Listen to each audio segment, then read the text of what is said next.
அன்பு நேயர்களே, ஏப்ரல் மாத ராசி பலன்கள். இந்த ஏப்ரல் மாதத்தை பொறுத்தவரையில் ரொம்ப ஜாக்கிரதையாகவும் ரொம்ப கவனமாகவும் எச்சரிக்கையாகவும் இருக்க வேண்டிய ஒரு மாதமாக அமையுது. காரணம், மீன ராசியில் மோட்ச ராசி வீடு என்று சொல்லக்கூடிய, அல்லது ஜலராசி நீர் ராசி என்று சொல்லக்கூடிய, அல்லது பெருமாள் எங்க வைகுண்டத்தில் எப்படி பள்ளி கொண்டு இருப்பாரோ அதே போல பள்ளிகொண்ட பெருமாள் வைகுண்டமாக திகழக்கூடிய ஒரு ராசி மீனராசி மண்டலம். அந்த மீனராசி மண்டலத்திலே இந்த ஏப்ரல் மாதத்தில் 4 கிரக சேர்க்கை நிகழ்கிறது. அதிலும் குறிப்பாக காலபுருஷனுக்கு 2, 3 கிரகங்கள், அதே போல் 6 கிரகங்கள், 8 கிரகங்கள், 7 கிரகங்கள், இவையெல்லாம் ஏப்ரல் மாதத்தில் மோட்ச ராசி வீடில் சந்திக்கிறார்கள், சனியுடைய வீட்டில் சந்திக்கிறார்கள். அப்போ மீனராசியிலே ராகு சுக்கிரன், ராகு புதன், ராகு சூரியன், அதே போல கும்பராசியிலே செவ்வாய் பகவானும் சனி பகவானும் இணைவு. தனித்த குருவாக மேஷராசியிலே குரு பகவான் அமைந்திருக்கிறார். அதே போல கன்னி ராசியில கேது பகவான் இணைந்திருக்கிறார். அப்போ ஒரு 4 கிரக சேர்க்கை அல்லது பாவ கிரக சேர்க்கை இதெல்லாம் இந்த ஏப்ரல் மாதத்தில் நிகழ்கிறது. மிகுந்த எச்சரிக்கையோடு செலவீனங்கள் அதிகரிக்கக்கூடிய மாதமாக அமையும். பொதுவாக தேவையில்லாத சண்டை சச்சரவுகள், தேவையில்லாத ஒரு மனக்குழப்பங்கள் இவையெல்லாம் திடீர்னு ஏற்படுவதற்கு வாய்ப்புகள் உண்டு. ஒரு சிலருக்கு திடீர் அதிர்ஷ்டங்கள் ஏற்படும், ஒரு சிலருக்கு பார்த்தீங்கன்னா திடீர் மனக்குழப்பங்கள் ஏற்படும், ஒரு சிலருக்கு திடீர்னு பார்த்தீங்கன்னா ஆரோக்கியம் சம்பந்தப்பட்ட பிரச்சனைகள் வரும். ஒரு சிலருக்கு ஏன்னா இந்த செவ்வாய் சனி சேர்க்கை இருக்கின்ற காரணத்தினாலே அதிகப்படியான கோபங்கள், அதே போல் மெயினாக வீண் விரயங்கள், அல்லது எந்த முடிவை எடுக்கிறது எந்த முடிவை எடுக்கக்கூடாது, நம்ம எடுக்கக்கூடிய முடிவு சரியா தவறா அப்படி அந்த மாதிரி கன்ஃபியூஷன்ஸ், இதெல்லாம் இந்த 4 கிரக சேர்க்கை, 2 கிரக சேர்க்கை. அதே போல் தொழில் நிறுவனங்களில் பார்த்தோன்னா ஏதாவது ஒரு ஃபயர் ஆக்சிடென்ட்டு, ஒரு தீ பிடிச்சிக்கிறது, ஏதோ ஒரு அபசகுணமாக ஒரு விஷயம், ஒரு கரண்ட் இபியில் ஃபால்ட் வர்றது, வெடிக்கிறது, மெயினாக ஃபயர் சம்மந்தப்பட்டது, இபி ரிலேட்டடாக வரக்கூடியது. அப்படின்னா ஒரு பெரிய எக்ஸ்பென்சஸ், ஒரு மிஷின் டக்குன்னு வெடிச்சிடுறது, அது ஃபேக்ட்ரி சம்மந்தப்பட்ட அட்மின் சம்மந்தப்பட்ட இடங்களில் சில ப்ராப்ளங்கள். அதே போல் வீடுன்னு எடுத்துட்டிங்கன்னா வீட்டுக்குள்ளே ஏதாவது ஒரு பாம்பு வருது, வீட்டுக்குள்ளே வேறு ஏதாவது விஷஜந்துக்கள், தவளைகள், அந்த மாதிரி ஏதாவது விஷஜந்துக்கள் வருது, இதெல்லாம் அறிகுறிகளாக அமையப் போகிறது. அப்போ ஒவ்வொரு ராசிக்கும் இந்த ஏப்ரல் மாதம் எப்படி இருக்க போகுது, என்னென்ன மாதிரியான நிகழ்வுகள்லாம் நடக்க போகுது, உங்களுக்கு ஒவ்வொரு ராசிக்கும் உங்கள் ராசிக்கு என்ன நடக்கும் அப்படிங்கிறத முழு விபரத்தோடு நம்ம பார்க்கலாம். வாருங்கள். அன்பார்ந்த மேஷ ராசி அன்பர்களே, இந்த ஏப்ரல் மாதம் மேஷ ராசியை பொறுத்தவரை ராசிநாதன் செவ்வாய் பகவான் லாபஸ்தானத்தில் உங்களுக்கு உட்கார்ந்துருக்கிறார். மேஷ ராசிக்கு பரவாயில்ல, ஓரளவுக்கு ஒரு சுகஸ்தானத்தை, ஒரு சுகத்தை கொடுக்கக்கூடிய இடத்துல உங்களுடைய ராசிநாதன் இருக்கிறார் அப்படின்னு சொல்லலாம். ஒரு நல்ல விஷயம் என்ன அப்படின்னு கேட்டிங்கனாக்கா, சனி குரு சேர்க்கை ப்ளஸ் குரு செவ்வாய் சேர்க்கை, இவை எல்லாமே ஒரு மங்களகரமான ஒரு விஷயத்தை தோற்றுவிக்கின்றன, ஒரு சுபத்துவத்தை தோற்றுவிக்கின்றன, மனசுக்கு ஒரு சந்தோஷமான அல்லது மனசுக்கு ஒரு மகிழ்ச்சியான ஒரு காலத்தை ஏற்படுத்துகின்றன, ஒரு உத்வேகம் கிடைக்கும். இதுக்கு முன்னாடி மேஷ ராசி அன்பர்களுக்கு ஒரு விதமான பயம் இருந்திருக்கும், ஒரு விதமான பதட்டம் இருந்திருக்கும். நம்ம அடுத்து என்ன செய்யறது அப்படின்னு செய்ய தெரியாத அளவுக்கு ஒரு ஸ்ட்ரகிளிங் இருந்திருக்கும், அல்லது ஒரு மிகப்பெரிய ஃபியர்னஸ், மனசு எதுக்கு பயப்படுதுன்னே தெரியாது, ஒரு மிகப்பெரிய மனசில் ஒரு பயம் நிச்சயமாக அது இருந்திருக்கும். அப்போது அதே போல் ஒரு சில சட்ட சிக்கல்கள், தேவையில்லாத ஒரு சட்ட சிக்கல்களில் போய் வம்பு வழக்கில் போய் மாட்டிகிட்டு இருப்பேன், வெளியில் வரத்துக்கு வியூகம் தெரியாமல், வியூகம் வகுக்க முடியாமல், அல்லது காப்பாற்றுவதற்கு ஆள் இல்லாமல் அந்த மாதிரியான ஒரு சட்ட சிக்கலில் போய் மாட்டியிருக்கலாம். அப்போ அந்த மாதிரி மனசில் ஒரு பயம் இருக்குமே, ஆனால் அதெல்லாம் இப்போ மறைஞ்சு மனசில் ஒரு தைரியம் வந்துருக்கும். மிகப்பெரிய வகையில், மிகப்பெரிய அளவில் உங்களுக்கு ஒரு மன தைரியம் அங்கே அப்போ அது என்ன காரணம் அப்படின்னு கேட்டிங்கனாக்கா, நிச்சயமாக உங்களுடைய ராசிநாதன் செவ்வாய் பகவான், மேஷராசி என்பர்களே, உங்களுடைய ராசிநாதன் செவ்வாய் பகவான் காலபுருஷனுக்கு 11வது வீடாக இருக்கக்கூடிய லாபஸ்தானத்தில் அமைந்திருக்கிறார். 11வது வீட்டில் உட்கார்ந்துருக்கிறாரு. அதோடு மட்டுமல்ல, அங்கே தைரியத்துக்கே பேர் போன சனி பகவான் இருக்கிறார். சனி பகவான்னா நம்ம எல்லாரும் நினைக்கிறோம் அவர் ஒரு கோழை, அல்லது அவர் ஒரு அடிமை சாசனம் அப்படி தான் நினைக்கிறோம். ஆனால் அவரை மாதிரி ஒரு தைரியசாலி யாருமே கிடையாது.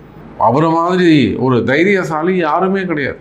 அப்போ மேஷ ராசி அன்பர்களே, உங்களுக்கான தைரியம் அதிகரிக்கும். உங்கள் மனசில் ஒரு துணிச்சல் ஏற்படும். எதையும் நம்மளால் செய்ய முடியும் அப்படிங்கிற ஒரு கான்ஃபிடென்ட், கான்ஃபிடென்ட் லெவல் இன்க்ரீஸ் ஆகும். அதே போல் மேஷ ராசி அன்பர்களே, உங்களுக்கு வீட்டில் அல்லது வெளியில் இருக்கக்கூடிய பிரச்சனைகள், சம்பந்தம் இல்லாத ஒரு சில பிரச்சனைகள் இருக்குமே, ஆனால் அந்த பிரச்சனைகள் எல்லாம் குறைவதற்கு வாய்ப்புகள் உண்டு. குறிப்பாக மேஷராசி அன்பர்களே, நான் சொன்னேன் இப்போ இந்த ஒரு சில சட்ட சிக்கல்கள் இருக்கும் அப்படின்னு சொன்னேன். நீங்கள் அது அரசியலாக இருந்தாலும் சரிதான், இல்லை ஒரு அரசியலில் ஒரு பெரிய மந்திரியாக இருந்தால், ஒரு அமைச்சர் பெருமக்களாக இருந்தாலும் சரிதான். அதே போல் ஒரு கம்பெனியில் வேலை செய்கிறவங்களாக இருக்கலாம், அல்லது ஜாப் ஆப்பர்ச்சுனிட்டியாக இருக்கலாம், அல்லது குடும்ப பெண்களாக இருக்கலாம், குடும்பமாக இருக்கலாம், தனியார் துறையில் ஒரு நல்ல போஸ்டிங்கில் ஒரு நல்ல ஹையர் ரேங்கில் இருக்கக்கூடியவங்களாக இருக்கலாம், அரசு அதிகாரிகள், காவல்துறை அதிகாரிகள். அப்போ யாராக இருந்தாலும், எந்த பதவியில் இருந்தாலும், சட்ட ரீதியான அல்லது ஒரு டிபார்ட்மெண்ட் வைஸ் நடக்கக்கூடிய ஒரு என்கொயரிகள், சம்பந்தம் இல்லாத வீண்பழி அவமானங்கள், அல்லது ஒரு சம்மந்தமே இல்லாமல் போய் மாட்டிக்கிறது, நான் தப்பே பண்ணலைங்க சாமி, ஆனால் நான் போய் மாட்டிக்கிட்டேன், அந்த மாதிரி சம்பந்தம் இல்லாத செயல்களிலே சிக்கலில் போய் மாட்டிக்கிறது, அல்லது ஒரு சஸ்பெண்ட் ஆகிறது, அல்லது ஒரு என்கொயரி, ஒரு மீட்டிங் அவங்களை கூப்பிட்றது, இந்த மாதிரியான பிரச்சனைகள் இருக்குமே. ஆனால் கவலை வேண்டாம் மேஷ ராசி அன்பர்களே, வெற்றி உறுதி, நீங்கள் ஜெயிப்பது உறுதி.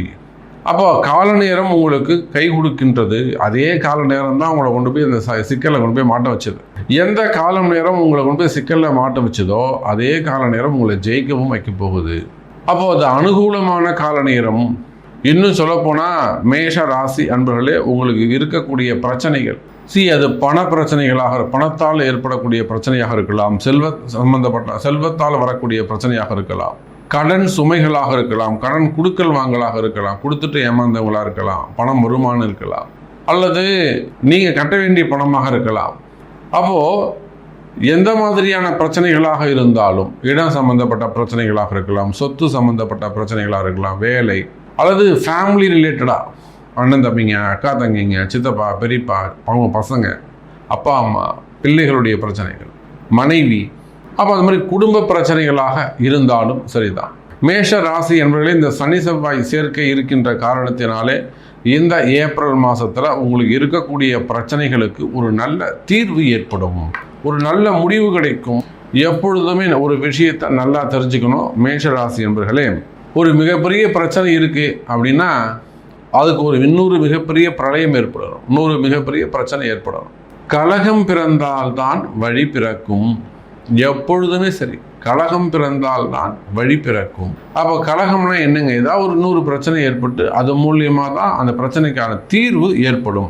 அப்போ இந்த மாதிரியான சட்ட சிக்கல்கள் அல்லது மனக்குழப்பங்கள் இருக்கக்கூடிய, வேலை கஷ்டத்தில் இருக்கக்கூடியவங்க, வேலை செய்கிற இடத்துல இருக்கக்கூடிய கஷ்டங்கள், உள்நாடு வெளிநாட்டில் இருக்கக்கூடியவங்க, வெளிநாட்டில் பிஸ்னஸ் பண்ணக்கூடியவங்க, வெளிநாட்டில் பலவிதமான தொழில் செய்யக்கூடியவர்கள், அல்லது பலவிதமாக ஒர்க் பண்ணக்கூடியவங்க, இந்த மாதிரி எந்த மாதிரியான சூழ்நிலைகளில் இந்த மேஷராசி அன்பர்கள் நீங்கள் இருந்தாலும் உங்களுடைய பிரச்சனைகளுக்கெல்லாம் ஒரு தீர்வு கிடைக்கக்கூடிய மாதமாக இந்த மாதம் அமைகிறது. குருவுடைய அனுகிரகம் இருக்கின்றது.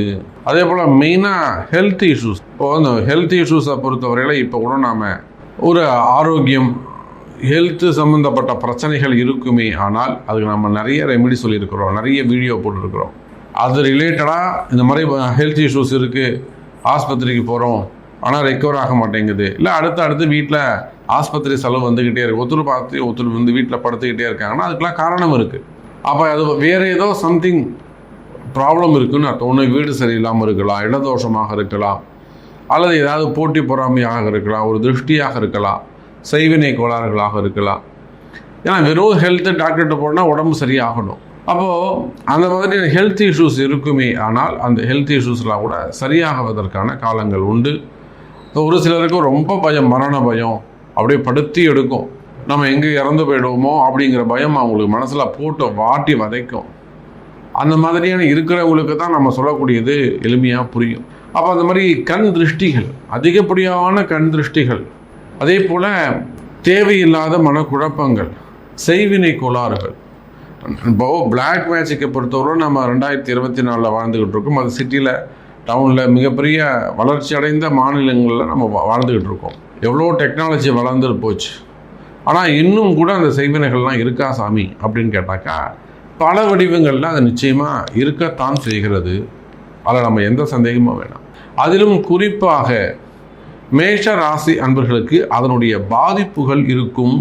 உலகம் முழுவதும் வாழக்கூடிய எனதருமை மேஷ ராசி நேயர்களே, நிச்சயமாக அந்த செய்வினை கோளாறுகள், ஏன்னா சனியும் செவ்வாயும் கும்பத்தில் இருக்காங்க. சனி ராகு 2 பேரும் சேர்ந்தாலே அது நிச்சயமாக கீழ்த்தரமான வேலை. சனியும் ராகுவும் இணைஞ்சாலே நிச்சயமாக அது மறைமுகமான வேலை, இருட்டில் செய்யக்கூடிய வேலைகள் இதுன்னு அர்த்தம். அப்போ இருட்டில் என்ன வேலை செய்வான்? நிச்சயமாக நல்ல வேலை செய்ய மாட்டாங்க. ஒரு விளக்கேற்றி தீபம் ஏற்றி லைட்டை போட்டு செய்கிறான்னா அவன் நல்லது செய்கிறான்னு அர்த்தம். எல்லா விளக்கையும் அணைச்சிட்டு செய்கிறான்னா அவன் ஏதோ தப்பு பண்ணுறான்னு அர்த்தம், திருட்டுத்தனம் பண்ணுறான்னு அர்த்தம். அப்போ இருட்டு திருட்டு இதுக்கெல்லாம் பேர் போனவர்கள் இந்த சனியும் ராகுவும். அப்போது மேஷ ராசி என்பவர்களே, இந்த செய்வினை கோளாறுகள், மந்திர மாந்திரிக தோஷங்கள், வைப்பு தோஷங்கள், இந்த மாதிரியான பிரச்சனைகள் இருந்தாலும் கவலை வேண்டாம். நிச்சயமாக அவங்களுக்கு நல்ல காலம் பிறக்கின்றது. நல்ல காலம் பிறக்கின்றது. எப்படி சாமி நல்ல காலம் பிறகுனா எப்படி தெரிஞ்சுக்கிறது அப்படின்னா, இதை நீங்கள் கேட்டாலே உங்களுக்கு நல்ல நேரம், ஒரு விமோச்சன காலம்னு அர்த்தம். அப்போ உங்களுடைய பிறப்பு ஜாதகம் பேசும். இப்போ உங்கள் பிறப்பு ஜாதகத்தை கொண்டு அதுக்கு உரிய பரிகாரங்கள் பிராயச்சித்தங்கள் செய்வீர்களேயானால் நிச்சயமாக எல்லா விதமான தோஷங்கள், எல்லா விதமான குற்றங்கள் நீங்கள் விடுபடுவீர்கள். அப்போ மேஷ ராசி என்பர்களே, ஓவராலாக நான் சொல்லுகின்ற பொழுது எச்சரிக்கையாகவே இருக்க வேண்டும். இந்த ஏப்ரல் மாதத்தை பொறுத்தவரையிலும் உங்களுக்கு ஃபேவரபுளாக இருக்குது. பணங்காசுகள் சேரும். குறிப்பாக வேலை வாய்ப்புகள் அதிகரிக்கும். உங்களுக்கு இருக்கக்கூடிய கஷ்டங்கள் அது விலகுவதற்கான வாய்ப்புகள் அதிகம் உண்டு. அதே போல் ஆரோக்கியத்தில் கவனமாக இருங்க. தொழிலில் ரொம்ப ரொம்ப ரொம்ப எச்சரிக்கையாக இருங்க. தேவையில்லாத வீண் செலவுகள் செய்யாதீர்கள். நீங்கள் அரசியலில் இருந்தாலும் சரிதான், அல்லது கலைத்துறை சினிமா துறையில் இருந்தாலும் சரிதான், தயவு செய்து வீண் செலவுகளை தவிர்க்க வேண்டும்.